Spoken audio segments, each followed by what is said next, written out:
And next చాలామంది పింపుల్స్‌కి pimple patches use చేస్తూ ఉన్నారు మ్యామ్. సో, అది పింపుల్ ప్యాచ్ నిజంగా మనకి హెల్ప్ చేస్తదా? ఎందుకనంటే నార్మల్‌గా డాక్టర్స్ చెప్తారు పింపుల్స్‌ని గాలికి వదిలేసేయాలి. వాటిని క్లోజ్ చేస్తే ఇంకా ఎక్కువయ్యే ఛాన్సెస్ ఉంటుంది అని చెప్పేసి. సో, పింపుల్ ప్యాచెస్ యూజ్ చేసే వాళ్ళకి మీరేం రికమెండ్ చేస్తారు మ్యామ్? పింపుల్ ప్యాచెస్ యూజువల్‌గా అవాయిడ్ చేయడం బెటర్. ఎందుకంటే అవుతాయి. పోర్స్ ఇంకా క్లోజ్ అవుతాయి. బేసిక్‌గా పింపుల్స్ లో ఇన్ఫెక్షన్ వచ్చిన తర్వాతే వస్తాయి. So, okay. ప్రాపర్ ట్రీట్మెంట్ చేసుకోవడమే బెటర్. ఓకే. అంటే ప్యాచెస్ అయితే మనం అసలు యూజ్ చేయకూడదు. ఎందుకంటే మనకి పింపుల్‌కి జస్ట్ నెయిల్ గూడా తాకొద్దు అని చెప్పేసి చెప్తూ యెస్. ఉంటారు. యాహ్! ఎందుకంటే పింపుల్స్‌కి నీల్ లేదా ఏమైనా ఇంజ్యూరీ జరిగితే బాక్టీరియా లోపల పోయి మళ్ళీ ఇన్ఫెక్షన్ అయ్యి పింపుల్స్ స్ప్రెడ్ అవ్వడానికి ఛాన్స్ ఉంటుంది. స్కారింగ్ అవ్వడానికి ఛాన్స్ ఉంటుంది. అందుకే పింపుల్స్‌కి టచ్ కూడా చేయొద్దు అని రికమెండ్ చేస్తాం. యాహ్!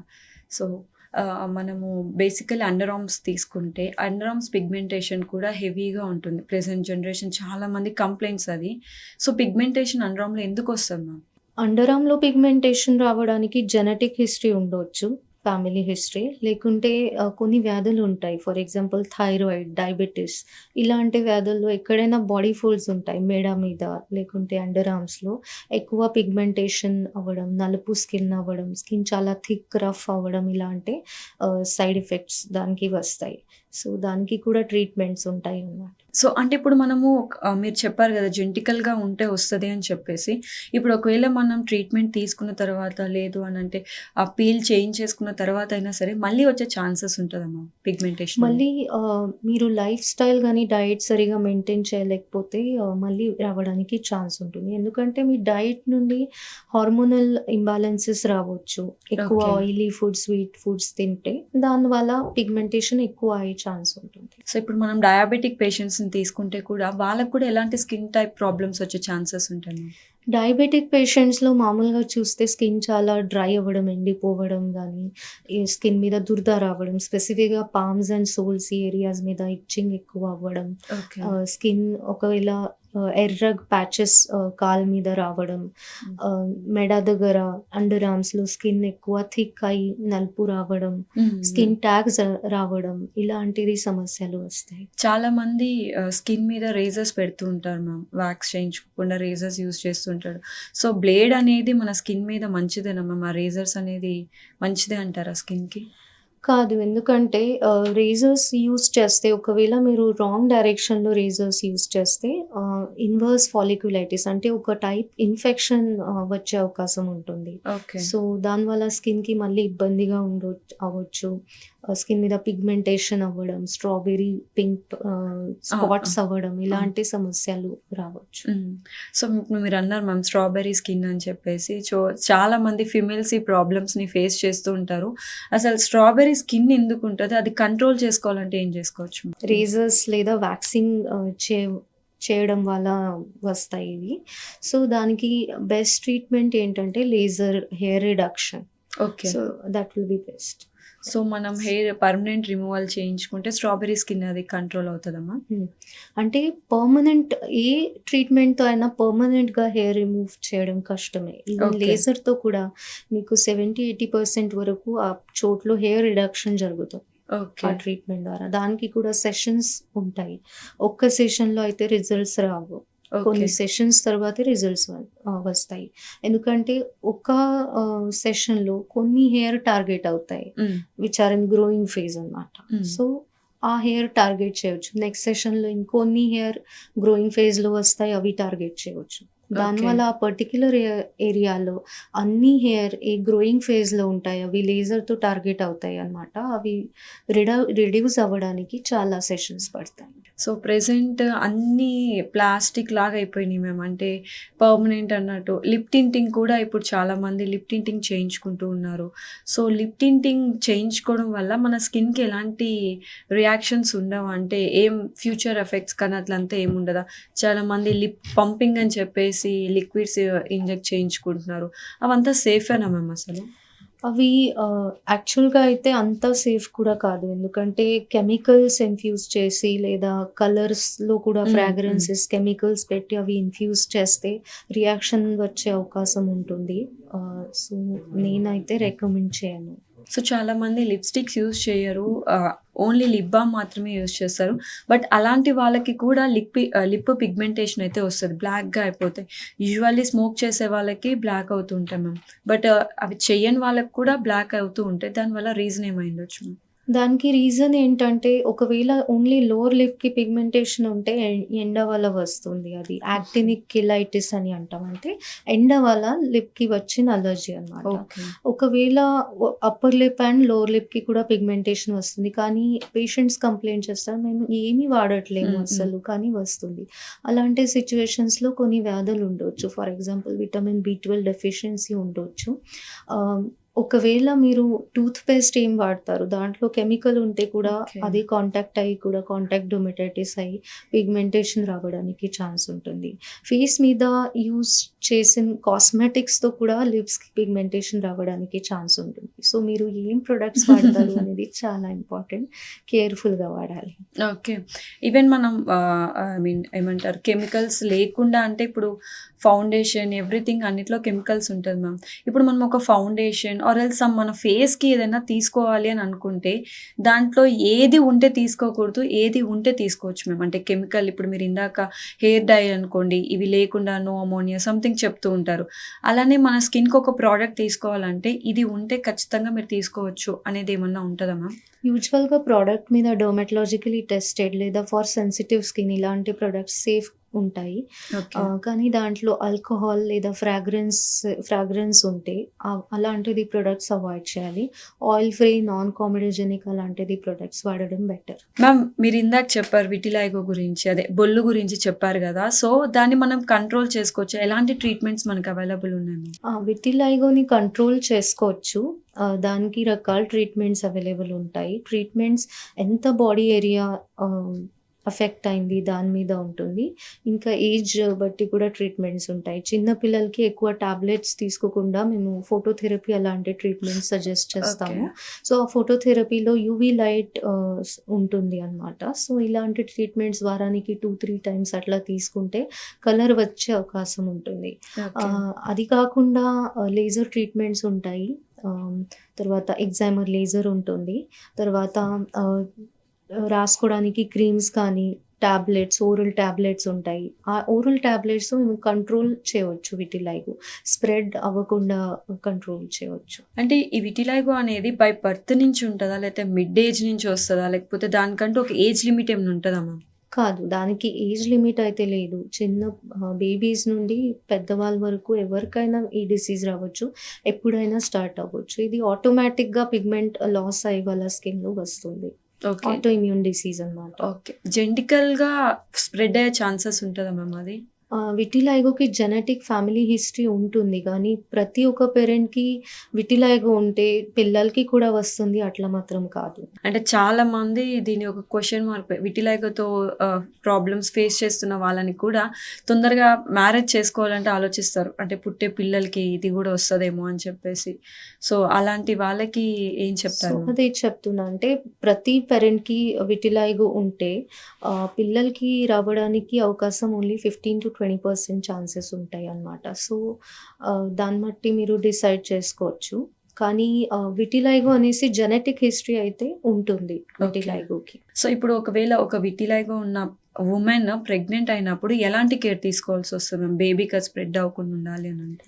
సో, మదర్‌కి ఒకవేళ విటిలైగో ఉంటే బేబీకి రావచ్చు, లేకుంటే అవ్వకపోవచ్చు. సో, ఎందుకంటే విటిలైగో జెనెటిక్ హిస్టరీ ఉంటుంది. కానీ ఆ బేబీకి తర్వాత లైఫ్‌లో కూడా వచ్చే అవకాశం ఉంటుంది. ఇది ముట్టుకుంటే ఇది రాదు. ఓకే. ఈ డిసీజ్ జెనెటిక్ హిస్టరీ బేసిక్‌గా ఉంటుంది. ముట్టుకుంటే రాదు. So, okay. దానికి ప్రికాషన్స్ అంటే అలాంటియేమీ లేవు.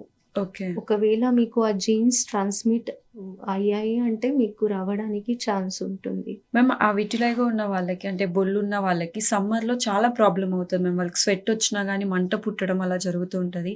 సో, వాళ్ళు సమ్మర్‌లో ఎలాంటి కేర్ తీసుకోవాలి మ్యామ్? ఆ ప్రాబ్లమ్ అవుతుంది ఎందుకంటే వాళ్ళ స్కిన్‌లో మెలానోసైట్ అనేది సెల్ ఉండదు. హ్మ్. సో, విటిలైగో ఉన్న వాళ్ళకి మెలానోసైట్ అనేది సెల్ స్కిన్‌లో ఉండదు. దానివల్ల ఈ ప్రాబ్లమ్ వస్తుంది. ఎందుకంటే మెలానిన్ అని పిగ్మెంట్ ప్రొడ్యూస్ చేస్తది. దానివల్ల ఓకే. మీకు సన్‌లైట్ నుండి ఏం ఇబ్బంది రాకుండా అది ప్రొటెక్ట్ చేస్తది మీ స్కిన్‌ని. సో, అందుకని ఆ ప్రాబ్లమ్ వస్తుంది. సో, సన్ స్క్రీన్ వాడడం బెటర్. స్కిన్‌కి మాయిశ్చరైజింగ్ క్రీమ్స్ కానీ పెట్టుకోవడం బెటర్. ఎక్కువ ఎండ అవాయిడ్ చేయడం బెటర్. Okay ma'am. సో, ఇప్పుడు ఇది వింటర్ సీజన్ కాబట్టి మోస్ట్‌లీ అందరూ ఫేస్ చేసే problem dandruff ma'am. So, dandruff రాకుండా ఎలా కంట్రోల్ చేసుకోవాల్సొస్తది మ్యామ్? డాండ్రఫ్ అనేది అది అగైన్ మీ స్కాల్ప్ స్కిన్ ఆయిలీ ఉంటే ఎక్కువ వస్తది. ఓకే. ఇంకోటి జెనెటిక్ హిస్టరీ ఉండవచ్చు దానికి. స్ట్రెస్ వల్ల అగ్రావేట్ అవుతది. ఓకే. సో, వింటర్ సీజన్‌లో వెదర్ చాలా డ్రై ఉన్న వాళ్ళకి కూడా డాండ్రఫ్ ఎక్కువ వచ్చే అవకాశం ఉంటుంది. సో, స్కాల్ప్‌కి రెగ్యులర్‌గా ఆయిల్ పెట్టడం మంచిది. హ్మ్. ఎందుకంటే అది ఒక మిత్ అనేసి ఆయిల్ ఎక్కువ పెడితే డాండ్రఫ్ ఎక్కువ వస్తుంది. అవును. ఇది అవును రాంగ్ మ్యామ్. అండి. ఎందుకంటే మీరు మీ స్కాల్ప్ స్కిన్ ఆయిలీ ఉంటే ఒక 6, 8 అవర్స్ ముందు ఆయిల్ పెట్టుకొని తర్వాత హెడ్ బాత్ తీసుకోవచ్చు. ఓకే. కానీ ఆయిల్ టోటల్‌గా అవాయిడ్ చేస్తే మీ స్కిన్ ఎక్కువ ఆయిల్ ప్రొడ్యూస్ చేయడం స్టార్ట్ చేస్తది. ఓకే. దానికి కౌంటర్ యాక్షన్ అనేసి. ఓకే. సో, దానివల్ల స్కిన్ మీద ఎక్కువ డాండ్రఫ్ అయ్యే అవకాశం ఉంటుంది. అందుకని ఆయిల్ రెగ్యులర్‌గా పెట్టాలి. కోకోనట్ ఆయిల్ లేదా జోజోబా ఆయిల్, ఆర్గాన్ ఆయిల్ ఇలాంటి ఆయిల్స్ పెడితే మంచిది. ఓకే. సో, నార్మల్‌గా అంటుంటారు మన ఫోర్ హెడ్ మీద కానీ, లేదా మన బ్యాక్ మీద కానీ పింపుల్స్ వస్తే బికాస్ ఆఫ్ డాండ్రఫ్ ఉంటేనే పింపుల్స్ వస్తాయి అని చెప్పేసి. సో, డాండ్రఫ్ వల్ల మనకి పింపుల్స్ వచ్చే ఛాన్సెస్ ఉంటాయా మ్యామ్? డాండ్రఫ్ అలా కాదు డైరెక్ట్‌గా. కానీ ఓవరాల్ మీ స్కిన్ ఆయిలీ ఉంటే, స్కాల్ప్, ఫేస్ స్కిన్ కూడా ఆయిలీ ఉంటే పింపుల్స్ వచ్చే అవకాశం ఉంటుంది. స్పెసిఫిక్‌గా ఎక్కువ ఆయిల్ ఫోర్‌హెడ్ మీద ఉండిపోవడం వల్ల ఫోర్‌హెడ్ మీద డాండ్రఫ్ ఉంటే ఎక్కువ పింపుల్స్ వచ్చే అవకాశం ఉంటుంది. ఇప్పుడు ఒక పేషెంట్ మీ దగ్గరికి కంప్లీట్ పింపుల్స్‌తో వచ్చారనుకోండి మ్యామ్. ఎలాంటి ట్రీట్మెంట్ మీరు ప్రిఫర్ చేస్తారు మ్యామ్? ఆ పేషెంట్ ఏజ్ బట్టి ఉంటుంది. ఒకవేళ టీనేజర్ వస్తే దానికి ఫస్ట్ మేము సజెస్ట్ చేస్తాము ఫేస్ వాష్. ఫేస్‌కి ఓకే. సూటబుల్ అలాంటిది ఫేస్ వాష్ లేదా క్లెన్జర్ సజెస్ట్ చేస్తాము. Moisturiser, sunscreen. Acne prone స్కిన్‌కి కూడా వేరే సన్ స్క్రీన్స్ ఉంటాయన్నమాట. రొటీన్ హ్మ్. స్కిన్‌కి కాదు. కానీ యాక్నే ప్రోన్ స్కిన్‌కి వేరే ఉంటాయి. సో, అవి సజెస్ట్ చేస్తాము. సో, తర్వాత పింపుల్స్ కోసం స్పెసిఫిక్ క్రీమ్స్ ఉంటాయి. అవి అప్లై చేయడానికి సజెస్ట్ చేస్తాము. ఒక 1 మంత్, 2 మంత్స్ చూసి దాని తర్వాత కూడా సరిగ్గా కంట్రోల్ అవుతలేదంటే ఓరల్ యాంటీబయాటిక్ అనేసి ట్రీట్మెంట్ స్టార్ట్ చేస్తాము. ఓకే. కానీ ఓరల్ యాంటీబయాటిక్స్ కూడా పింపుల్స్ కోసం ఎక్కువ తీసుకోవడం సరి లేదు. హ్మ్. కొన్ని రోజులు తీసుకొని ఒక 1, 2 మంత్స్ తీసుకొని ఆపేయాలి. దానికి కూడా సైడ్ ఎఫెక్ట్స్ వచ్చే అవకాశం ఉంటుంది. తర్వాత స్టాప్ చేసిన తర్వాత పింపుల్స్ రికవర్ అవ్వడం అవును. ఛాన్సెస్ ఉంటాయి. సో, దానికి మీరు డెర్మటాలజిస్ట్‌ని కన్సల్ట్ అవుతేనే బెటర్. సో, చాలామంది స్మోక్ చేస్తుంటారు మ్యామ్. వుమెన్స్ కానీ, మెన్స్ కానీ. స్మోకింగ్ అనేది కూడా మన స్కిన్‌కి ఎఫెక్ట్ చేస్తదా మ్యామ్? అవును. స్మోకింగ్ స్కిన్‌కి ఎఫెక్ట్ చేస్తుంది. ఎందుకంటే దానివల్ల బ్లడ్ వెసెల్స్ ఎఫెక్ట్ అవుతాయి. నికోటిన్ స్మోక్‌లో ఏముంటుంది దానివల్ల. సో, దానివల్ల స్కిన్ డ్రై అవ్వడం, స్కిన్ మీద ర్యాషెస్ రావడం, పిగ్మెంటేషన్ రావడం, లిప్స్‌కి కూడా పిగ్మెంటేషన్ రావడం ఇలాంటి సమస్యలు వస్తాయి. స్కిన్‌లో యాంటీ ఆక్సిడెంట్స్ కూడా బాడీలో తగ్గిన తర్వాత స్కిన్ చాలా డల్ అవ్వడం ఇలాంటి సమస్యలు వస్తాయి. సో, ఎక్కువ వాటర్ తీసుకోవడం వల్ల మనకి స్కిన్ గ్లో వస్తది అని చెప్పేసనంటారు. సో, వాటర్ ఎంత వరకు హెల్ప్ చేస్తుంది మ్యామ్ మన స్కిన్‌ని డెఫినెట్‌గా. Water hydrates your skin. Me skin చాలా సాఫ్ట్ అవుతుంది. స్కిన్‌కి గ్లో వస్తుంది. నేచురల్ హైడ్రేటింగ్ లాగా మీరు ఎక్కువ వాటర్, మంచినీళ్ళు తాగడం మంచిదే. సో, చాలామంది ఇప్పుడు దాన్నేమంటారు మ్యామ్, అంటే వాటర్‌లోనే beetroot or else some fruits ఏసేసుకొని స్టోర్ చేసుకొని మార్నింగ్ అది తీసుకోవడం అలా చేస్తూ ఉంటారు. సో, అది చాలా హెల్ప్ చేస్తదా మ్యామ్ మన స్కిన్‌ని బ్రైట్‌గా ఉంచడానికి? Any natural things like beetroot కానీ, ఫ్రూట్ జ్యూసెస్ గానీ స్కిన్‌కి చాలా హెల్ప్ చేస్తాయి. ఎందుకంటే దానివల్ల మీ బాడీలో వాటర్ కూడా హైడ్రేట్ అవుతుంది. స్కిన్ కూడా హైడ్రేట్ అవుతుంది. సో, స్కిన్ డ్రైనెస్ తగ్గుతది. స్కిన్ డ్రైనెస్ వల్ల వచ్చే ర్యాషెస్ తగ్గుతాయి. హ్మ్. దానికోసం fresh fruit juices, beetroot juices అన్నీ రికమెండ్ చేస్తాం. మ్యామ్ ఇప్పుడు చాలామంది ఏజ్ అయిపోయిన తర్వాత స్కిన్ సాగింగ్ అయితే స్టార్ట్ అవుతది. దానికి కూడా ట్రీట్మెంట్స్ తీసుకుంటున్నారు. లైక్ స్కిన్ టైట్నింగ్ అని చెప్పేసి. లేదా సడెన్‌గా ఓవర్ వెయిట్ ఉన్న వాళ్ళు తగ్గిపోయారనుకో వాళ్ళకి స్కిన్ అనేది లూజ్ అయిపోతది. సో, దాన్ని నిజంగానే మనం స్కిన్‌ని టైట్ చేయొచ్చా మ్యామ్? స్కిన్‌ని టైట్ చేయొచ్చు. కానీ ఆ ఎఫెక్ట్ పర్మనెంట్‌గా ఉండదు. ఓకే. కొన్ని మంత్స్ వరకు ఎఫెక్ట్ ఉండొచ్చు. మళ్ళీ మళ్ళీ సెట్టింగ్స్ తీసుకోవాల్సొస్తది. లేజర్ అయినా, ఆర్ఎఫ్ టైట్నింగ్ ట్రీట్మెంట్స్ అయినా సెట్టింగ్స్ తీసుకోవాల్సొస్తది దానికి. సో, స్కిన్ పిగ్మెంటేషన్‌తో వచ్చిన వాళ్ళకి డాక్టర్స్ చాలామంది కొంతమంది స్కిన్ పీల్ చెప్తారు. కొంతమంది లేజర్ చేయించుకోమంటారు. ఈ రెండిట్లో ఏది better ma'am? Skin pigmentation grade మీద ఉంటుంది. ఒకవేళ మైల్డ్, మోడరేట్ పిగ్మెంటేషన్ ఉంటే కెమికల్ పీల్ ట్రీట్మెంట్ అనేది బెస్ట్. ఒకవేళ పిగ్మెంటేషన్ డీప్ స్కిన్ లేయర్స్‌లో ఉంటే లేజర్ ట్రీట్మెంట్ బెటర్. ఎందుకంటే లేజర్ డీప్ స్కిన్ లేయర్‌లో ఉన్న పిగ్మెంటేషన్‌కి టార్గెట్ చేస్తది. కానీ ఓకే. కెమికల్ పీల్స్‌తో పైన ఉన్న లేయర్స్ ఎక్స్‌ఫోలియేట్ అయ్యి స్కిన్ డల్‌నెస్ తగ్గిన తర్వాత స్కిన్‌కి బ్రైట్‌నెస్ వస్తుంది. దానివల్ల పిగ్మెంటేషన్ కూడా తగ్గుతది.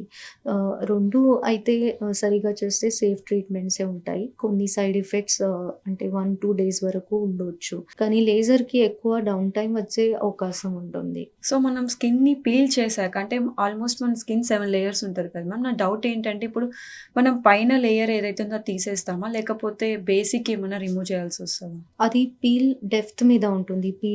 కెమికల్ పీల్‌లో ఉన్న యాసిడ్స్ కాన్సంట్రేషన్ మీద ఉంటుంది. ఓకే.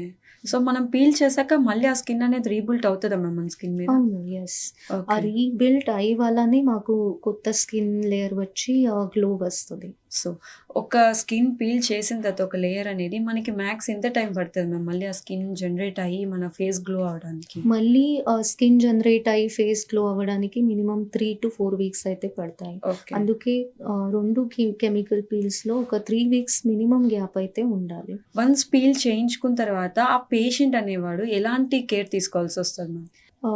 ముఖ్యంగా ఏంటంటే ఎండలో ఎక్కువ తిరగొద్దు. ఓకే. ఇంకోటి సన్ స్క్రీన్ రెగ్యులర్‌గా డెఫినిట్‌గా పెట్టాలి. ఎక్కువ ఎస్‌పీఎఫ్ సన్ స్క్రీన్ ప్రతి 3-4 అవర్స్‌కి ఎలా సజెస్ట్ చేస్తారో అట్లాగే వాడాలి. సో, ఇప్పుడు చాలామంది కూడా గ్లూటాథైన్ అనేది తీసుకుంటూ ఉన్నారు. బై ఇంజెక్షన్స్ త్రూ అలా తీసుకుంటూ ఉన్నారు. సో, గ్లూటాథైన్ తీసుకోవడానికి ఏ ఏజ్ కరెక్ట్? నిజంగానే గ్లూటాథైన్ మనకి హెల్ప్ చేస్తదా మ్యామ్ స్కిన్ బ్రైట్‌నెస్‌కి కానీ దేనికైనా గానీ? గ్లూటాథయాన్ స్కిన్‌కి డెఫినిట్‌గా హెల్ప్‌ఫుల్లే. ఎందుకంటే గ్లూటాథయాన్ మీ బాడీలో ఉన్నది ఒకటి అమైనో యాసిడ్ అన్నమాట. ఓకే. సో, దానివల్ల మీ బాడీలో యాంటీ ఆక్సిడెంట్స్ ఎఫెక్ట్ పెరుగుతుంది. ఆక్సిడేటివ్ స్ట్రెస్ తగ్గుతది. మీ బాడీలో ఉన్న బ్యాడ్ ఎలిమెంట్స్‌ని గ్లూటాథయాన్ ఫైట్ చేస్తది. సో, యాంటీ ఆక్సిడెంట్ ఎక్కువ బాడీలో వచ్చే వల్ల గ్లూటాథయాన్ ఎఫెక్ట్ మీ స్కిన్‌కి గ్లో ఇవ్వడానికి చాలా బెనిఫిషియల్ ఉంటుంది. గ్లూటాథయాన్ ఓరల్ టాబ్లెట్స్ లాగా అవైలబుల్ ఉంటాయి. లేకుంటే డెర్మటాలజిస్ట్ క్లినిక్‌లో ఐవీ గ్లూటాథయాన్ ఇంజెక్షన్స్ కూడా అవైలబుల్ ఉంటాయి. కానీ ప్రతిదానికి సైడ్ ఎఫెక్ట్స్ ఉంటాయి. అంటే స్పెసిఫిక్‌గా ఐవీ గ్లూటాథయాన్‌కి సడెన్‌గా అనాఫిలాక్టిక్ రియాక్షన్స్ వచ్చే అవకాశం ఉంటుంది. సో, అలాంటి సిట్యుయేషన్స్‌లో అది డాక్టర్ గైడెన్స్ లేదా మానిటరింగ్ అండర్ ట్రీట్మెంట్ జరిగితే బెటర్. సో, గ్లూటాథైన్ ఎన్ని డోసెస్ తీసుకున్న తర్వాత మనకి చేంజెస్ అనేది కనిపిస్తది మ్యామ్? మినిమమ్ అయితే మీరు 3 మంత్స్ వరకు ట్రీట్మెంట్ తీసుకోవాలి. ఓకే. దాని తర్వాతే మీకు చేంజెస్ కనిపిస్తాయి. అంటే కానీ ఆ చేంజెస్ కూడా కొన్ని మంత్స్ వరకు ఉంటాయి. మళ్ళీ మీరు ట్రీట్మెంట్ వదిలేసిన తర్వాత స్కిన్ నార్మల్ అవుతది. సో, ఇట్లా కెమికల్‌గా లేకపోతే ఇలా ఇంజెక్షన్స్‌గా కాకుండా న్యాచురల్ వేలో మన స్కిన్ బ్రైట్నింగ్‌ని మెయింటైన్ చేయాలంటే ఎలాంటి కేర్ తీసుకోవాల్సొస్తది? ఎలాంటి ఫుడ్ తీసుకోవాల్సొస్తది మ్యామ్? సింపుల్‌గా చెప్తా అండి.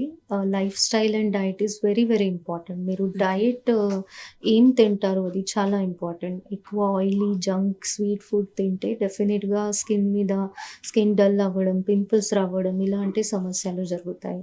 అదే మీరు ఎక్కువ గ్రీన్ లీఫీ వెజిటబుల్స్, ప్రోటీన్స్ ఫుడ్‌లో ఎక్కువ తీసుకుంటే dal, non veg food items అట్లా తీసుకుంటే లేకుంటే ఫ్రూట్ జ్యూసెస్ ఎక్కువ డైట్‌లో ఇంక్లూడ్ చేస్తే డెఫినిట్‌గా మీ స్కిన్‌కి అది beneficial. Last and final question. So, ఇది వింటర్ సీజన్ కాబట్టి సో, ఎలాంటి కేర్ తీసుకుంటే ఈ వింటర్‌ని మనం సేఫ్‌గా మన స్కిన్‌ని చూసుకోవచ్చు మ్యామ్? వింటర్ సీజన్‌లో చాలామంది వస్తారు. డ్రై స్కిన్, హ్మ్. ఇచ్చింగ్, ర్యాషెస్ అవ్వకుండా స్కిన్ డ్రై అయ్యి ఇచ్చింగ్ వస్తుంది. హ్మ్. సో, ఇలాంటి సిట్యుయేషన్స్‌లో హాట్ షవర్స్ అవాయిడ్ చేయాలి. ఓకే. చాలా ఎక్కువ హాట్ వాటర్ వాడొద్దు.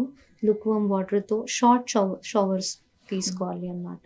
ఇంకోటి రెగ్యులర్‌గా మాయిశ్చరైజింగ్ లోషన్స్ అప్లై చేయడం యాస్ ఫ్రీక్వెంట్‌లీ యాస్ పాసిబుల్. రోజుకి ఒక 3-4 టైమ్స్ స్నానం చేయాక వెంటనే 3-4 మినిట్స్‌లో మాయిశ్చరైజర్ పెట్టడం చాలా మంచిది. ఓకే. ఎక్కువ నీళ్ళు తాగడం, కొద్దిగా సన్‌లైట్‌కి కూడా ఎక్స్‌పోజ్ అవ్వడం మంచిది.